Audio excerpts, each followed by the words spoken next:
ఆ బ్యాచ్ ఇది ఈ బ్యాచ్లు అంటారు. తప్పు అవన్నీ. మాల వేసినోడంతా మనోడే. అందుకని స్వామి కనపడితే స్వామి శరణ్ స్వామి అని చెప్తాను. ఇది ఇప్పుడు ముస్లింస్ ఉన్నారు, కనపడితే సలాం లేకమంటారు. వాళ్ళు ఎందుకు? వాళ్ళు ఎక్కడ ఉన్నా కానీ గడ్డం కనపడాలి అంతే. మీరు కూడా అంతే. నల్లపట్ట కనపడదండి స్వామి శరణ్ స్వామి చెప్పండి. వాళ్ళు చెప్పినారా చెప్పలేదా పక్కన పెట్టండి.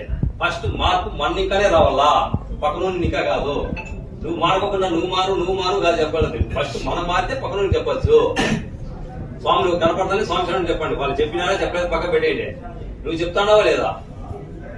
ఏ స్వామి భజన జరుగుతుంది స్వామి, వాళ్ళు నన్ను పిల్లా, అది అహంకారము. పిలిచినారా కాదు. స్వామి కార్యం మనకు పని లేదు. స్వామి కార్యంలో పాల్పంచుకోవాలా, స్వామి కార్యం జయప్రదం చేయాలా.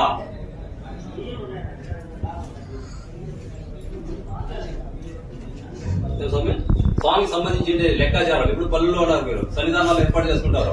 సన్నిధానాలు లెక్కాచారాలు పర్ఫెక్ట్ గా ఉంటేనే మీ మీద మీకు నమ్మకం ఉంటుంది. ఎప్పుడైతే ఉన్నిలే అంటే అది తప్పు. స్వామి గొర్రెలకు పోయినా పూలు ఎత్తుకురా, కాయలు ఎత్తుకురా, కర్పూరం ఎత్తుకురా, నూనె ఎత్తుకురా ఇట్లా చెప్తాంటారు. ఏం స్వామి దినం అనేది ఎలా